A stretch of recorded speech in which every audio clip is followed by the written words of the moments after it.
मनुष्य और नियति। टॉलस्टॉय ने एक छोटी सी कहानी लिखी है। एक बार मृत्यु के देवता ने अपने एक दूत को भेजा पृथ्वी पर। एक स्त्री मर गई थी, उसकी आत्मा को लाने के लिए। देवदूत आया लेकिन चिंता में पड़ गया, क्योंकि तीन छोटी छोटी लड़कियां जुड़वां, एक अभी भी उस मृत स्त्री के स्तन से लगी है, एक चीख रही है, पुकार रही है, एक रोते रोते सो गई है। उसके आंसू उसकी आंखों के पास सूख गए हैं। तीन छोटी जुड़वा बच्चियां और स्त्री मर गई हैं और कोई देखने वाला नहीं है। पति पहले ही मर चुका है, परिवार में कोई और है भी नहीं। इन तीन छोटी बच्चियों का क्या होगा? उस देवदूत को यह ख्याल आ गया तो वह खाली हाथ वापस लौट गया। उसने जाकर अपने प्रधान को कहा कि मैं न ला सका, मुझे क्षमा करें, लेकिन आपको स्थिति का पता ही नहीं है। तीन जुड़वा बच्चियां हैं उस स्त्री के, छोटी छोटी, दूध पीती, एक अभी भी मृत स्तन से लगी है, एक रोते रोते सो गई है, दूसरी अभी चीख पुकार कर रही है। हृदय मेरा न ला सका। क्या यह नहीं हो सकता कि इस स्त्री को कुछ दिन और जीवन दान दे दिया जाए? कम से कम लड़कियां थोड़ी बड़ी हो जाए और कोई देखने वाला नहीं है। मृत्यु के देवता ने कहा, तो तू फिर समझदार हो गया है। उससे ज्यादा जिसकी मर्जी से मौत होती है, जिसकी मर्जी से जीवन होता है, तो तूने पहला पाप कर दिया और इसकी तुझे सजा मिलेगी। और इस सजा यह है कि तुझे पृथ्वी पर चले जाना पड़ेगा, और जब तक तू 3 बार ना हंस लेगा अपनी मूर्खता पर, तब तक वापस ना आ सकेगा। इसे थोड़ा समझना, 3 बार ना हंस लेगा अपनी मूर्खता पर, क्योंकि दूसरे की मूर्खता पर तो अहंकार हंसता है। जब तुम अपनी मूर्खता पर हंसते हो तब अहंकार टूटता है। देवदूत को लगा नहीं, वह राजी हो गया दंड भोगने को, लेकिन फिर भी उसे लगा कि सही तो मैं ही हूं और हंसने का मौका कैसे आएगा। उसे जमीन पर फेंक दिया गया। एक चमार सर्दियों के दिन करीब आ रहे थे और बच्चों के लिए कोट और कंबल खरीदने शहर गया था। कुछ रुपये इकट्ठे करके जब वह शहर जा रहा था तो उसने राह के किनारे एक नंगे आदमी को पड़े हुए ठिठुरते हुए देखा। यह नंगा आदमी वही देवदूत है जो पृथ्वी पर फेंक दिया गया था। उस चमार को दया आ गई और बजाय अपने बच्चों के लिए कपड़े खरीदने के, उसने इस आदमी के लिए कंबल और कपड़े खरीद लिए। इस आदमी को कुछ खाने पीने को भी न था, घर भी न था, छप्पर भी न था जहां रुक सके। तो चमार ने कहा कि अब तुम मेरे साथ ही आ जाओ, लेकिन अगर मेरी पत्नी नाराज हो, जो कि वह निश्चित होगी, क्योंकि बच्चों के लिए कपड़े खरीदने लाया था, वह पैसे तो खर्च हो गए।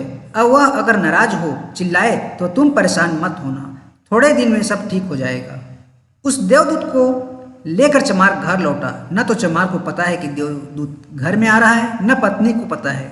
जैसे ही देवदूत को लेकर चमार घर में पहुंचा, पत्नी एकदम पागल हो गई, बहुत नाराज हुई, बहुत चीखी चिल्लाई और देवदूत पहली दफा हंसा। चमार ने उससे कहा, हंसते हो, बात क्या है? उसने कहा, मैं जब 3 बार हंस लूंगा तब बता दूंगा। देवदूत हंसा पहली बार, क्योंकि उसने देखा कि इस पत्नी को पता ही नहीं है कि चमार देवदूत को घर में ले आया है, जिसके आते ही घर में हजारों खुशियां आ जाएंगी। लेकिन आदमी देख ही कितनी दूर तक सकता है। पत्नी तो इतना ही देख पा रही है कि एक कंबल और बच्चों के कपड़े नहीं बचे। जो खो गया है वह देख पा रही है, जो मिला है उसका उसे अंदाजा ही नहीं है। मुफ्त में घर में देवदूत आ गया है, जिसके आते ही हजारों खुशियों के द्वार खुल जाएंगे। तो देवदूत हंसा। उसे लगा अपनी मूर्खता, क्योंकि यह पत्नी भी नहीं देख पा रही है कि क्या घट रहा है। जल्दी ही, क्योंकि वह देवदूत था, 7 दिन में ही उसने चमार का सब काम सीख लिया और उसके जूते इतने प्रसिद्ध हो गए कि चमार महीनों के भीतर ही धनी होने लगा। आधा साल होते होते तो उसकी ख्याति सारे लोक में पहुंच गई कि उस जैसा जूता बनाने वाला कोई भी नहीं, क्योंकि वह जूते देवदूत बनाता था। सम्राटों के जूते वहां बनने लगे, धन अपरंपार बरसने लगा। एक दिन सम्राट का आदमी आया और उसने कहा कि यह चमड़ा बहुत कीमती है, आसानी से मिलता नहीं, कोई भूल चूक नहीं करना, जूते ठीक इस तरह के बनने हैं। और ध्यान रखना, जूते बनाने हैं, स्लीपर नहीं, क्योंकि रूस में जब कोई आदमी मर जाता है तब उसको स्लीपर पहनाकर मरघट तक ले जाते हैं। चमार ने भी देवदूत को यही कहा कि स्लीपर मत बना देना, जूते बनाने हैं, स्पष्ट आज्ञा है और चमड़ा इतना ही है। अगर गड़बड़ हो गई तो हम मुसीबत में पड़ जाएंगे। लेकिन फिर भी देवदूत ने स्लीपर ही बनाए।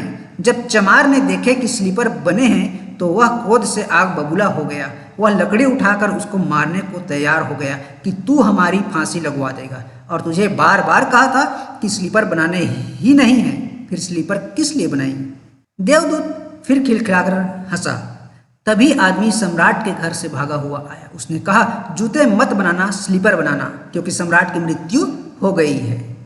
भविष्य अज्ञात है, सिवाय उसके और किसी को ज्ञात नहीं है, और आदमी तो अतीत के आधार पर निर्णय लेता है। सम्राट जिंदा था तो जूते चाहिए थे, मर गया तो स्लीपर चाहिए। तब वह चमार उसके पैर पकड़कर माफी मांगने लगा कि मुझे माफ कर दे, मैंने तुझे मारा। पर उसने कहा, कोई हर्ज नहीं, मैं अपना दंड भोग रहा हूँ। लेकिन वह हंसा आज दोबारा। चमार ने पूछा कि हंसी का कारण क्या है। उसने कहा कि जब मैं 3 बार हंस लूं तब आपको बताऊंगा। दोबारा हंसा इसलिए कि भविष्य में ज्ञात नहीं है, इसलिए हम आकांक्षाएं करते हैं जो कि व्यर्थ है, हम अभिप्साएं करते हैं जो कि कभी पूरा न होंगी, हम मांगते हैं जो कभी नहीं घटेगा, क्योंकि कुछ और ही घटना तय है। हमसे बिना पूछे हमारी नियति घूम रही है और हम व्यर्थ ही बीच में शोरगुल मचाते हैं। चाहिए स्लीपर और हम जूते बनवाते हैं। मरने का वक्त करीब आ रहा है और जिंदगी का हम आयोजन करते हैं। तो देवदूत को लगा कि वे बच्चियां, मुझे क्या पता भविष्य उनका क्या होने वाला है। मैं नाहक के बीच में आया और तीसरी घटना घटी कि एक दिन 3 लड़कियां आई जवान। उन तीनों की शादी हो रही थी और उन तीनों ने जूतों के ऑर्डर दिए कि उनके लिए जूते बनाए जाएं।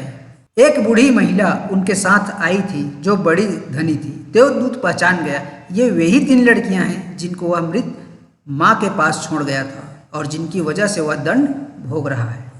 वे सब स्वस्थ हैं, सुंदर हैं। उसने पूछा कि क्या हुआ, यह बूढ़ी औरत कौन है। उस बूढ़ी औरत ने कहा कि ये मेरी पड़ोसिन की लड़कियां हैं। गरीब औरत थी, उसके शरीर में दूध भी न था, उसके पास पैसे लत्ते भी नहीं थे और 3 बच्चे जुड़वा। वह इन्हीं को दूध पिलाते पिलाते मर गई। लेकिन मुझे दया आ गई, मेरे कोई बच्चे नहीं हैं और मैंने इन तीनों बच्चियों को पाल लिया है। अगर माँ जिंदा रहती तो ये तीनों बच्चियां गरीबी, भूख और दीनता और दरिद्रता में बड़ी होती। माँ मर गई, इसलिए ये बच्चियां तीनों बहुत बड़े धन वैभव में, संपदा में पली और अब उस बूढ़ी की सारी संपदा की यही 3 मालिक हैं और इनका सम्राट के परिवार में विवाह हो रहा है। देवदूत तीसरी बार हंसा और चमार को उसने कहा कि ये 3 कारण हैं। भूल मेरी थी, नियति बड़ी है और हम उतना ही देख पाते हैं जितना देख पाते हैं। जो नहीं देख पाते बहुत विस्तार है उसका, और हम जो देख पाते हैं उससे हम कोई अंदाजा नहीं लगा सकते। जो होने वाला है, जो होगा। मैं अपनी मूर्खता पर 3 बार हंस लिया हूँ, अब मेरा दंड पूरा हो गया और अब मैं जाता हूँ। तुम अगर अपने को बीच में लाना बंद कर दो तो तुम्हें मार्गों का मार्ग मिल गया, फिर असंख्य मार्गों की चिंता न करनी पड़ेगी। छोड़ दो उस पर, वह जो करवा रहा है, जो उसने अब तक करवाया है उसके लिए धन्यवाद, जो अभी करवा रहा है उसके लिए भी धन्यवाद, जो वह कल करवाएगा उसके लिए भी धन्यवाद। तुम बिना लिखा चेक धन्यवाद का उसे दे दो, वह जो भी हो तुम्हारे धन्यवाद में कोई फर्क न पड़ेगा। अच्छा लगे बुरा लगे, लोग भला कहें बुरा कहें, लोगों को दिखाई पड़े दुर्भाग्य या सौभाग्य, यह सब चिंता तुम मत करना।